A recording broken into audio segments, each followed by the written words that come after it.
Saudara yang dikasihi Tuhan, kecelakaan atau penyakit yang mematikan, siapapun itu tidak ada yang menginginkannya. Ketika itu terjadi, tiap orang akan mencoba bertanya dan mencari maknanya. Kenapa? Bagaimana? Apakah Tuhan marah? Dan lain sebagainya. Tetapi itulah tipikal manusia, saudara, yang perlu tapi tidak diperhatikan, yang tak perlu dipertanyakan, malah justru digugat. Padahal yang paling penting dalam kehidupan kita adalah bagaimana kita menjalankan bagian kita, sehingga di dalam iman percaya kita sebagai orang Kristen bahwa kematian hanyalah sebuah cara kita menghadap Tuhan, entah lewat kecelakaan, entah penyakit menular, atau entah lewat apapun. Kematian hanyalah sebuah cara untuk kita mengakhiri hidup di dunia ini. Begitu banyak cara orang dalam menghadapi kematiannya. Lihatlah contoh-contoh bagaimana cara kematian tokoh Alkitab seperti murid Tuhan Yesus yang begitu sadis dan bahkan sangat tidak terhormat. Petrus disalibkan terbalik, Andreas digantung, Yakobus dipenggal, Filipus dicambuk sampai mati, Bartolomeus dikuliti hidup-hidup, Thomas dibakar dan ditombak, Matius ditusuk pedang dari belakang, Yakobus dirajam, Yohanes digoreng dalam minyak mendidih, Markus diseret dengan kereta kuda sampai mati, dan tokoh Alkitab yang lain seperti Stefanus dilempar batu sampai mati, Yesaya dimutilasi, bahkan Tuhan Yesus pun disiksa, dicambuk, dipukuli, ditombak, dipaku, dan disalib. Tetapi bagi orang yang beriman seperti mereka, itu semua tidaklah penting.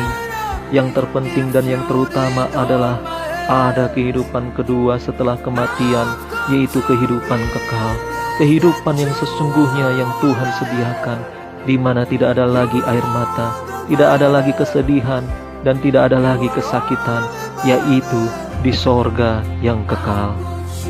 Saudaraku, oleh karena itu, kalau kita melihat cara mati mereka, apakah kita pandang itu sebagai aib?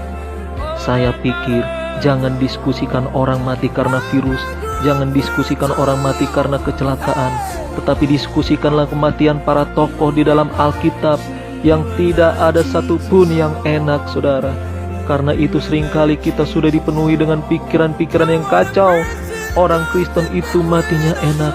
Orang Kristen gak mungkin mati karena kecelakaan atau karena virus menular, karena katanya ada Tuhan yang menjaga dan melindungi. Saudaraku, apakah para nabi, para rasul, dan Yesus sendiri itu tidak dijagai oleh Allah?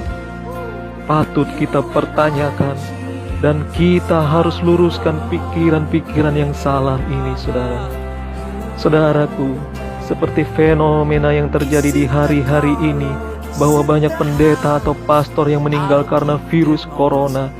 Saya berani katakan ini bukan karena mereka terkena wabah penyakit sampar, bukan karena mereka kena tulah, tetapi sebaliknya, justru Tuhan mempersiapkan mereka mati martir untuk mengajarkan kepada kita semua bahwa pentingnya mempertahankan iman sampai akhir dan pentingnya kesetiaan melayani Tuhan sampai mati. Haleluya. Alkitab sudah mengatakan dalam Filipi 1 ayat 21-22, karena bagiku hidup adalah Kristus dan mati adalah keuntungan. Tetapi jika aku harus hidup di dunia ini, itu berarti bagiku bekerja memberi buah. Makna memberi buah adalah yang pertama, kita harus menjaga kekudusan, saudara. Dan yang kedua, milikilah kasih. Dan yang ketiga, milikilah kerendahan hati. Maka dengan ketiga hal ini, hidup kita akan menjadi berkat bagi banyak orang. Banyak jiwa dimenangkan untuk hormat kemuliaan nama Tuhan. Tetap semangat, saudara. Tetap bersukacita dan mengucap syukurlah dalam segala hal. Tuhan Yesus memberkati kita semua.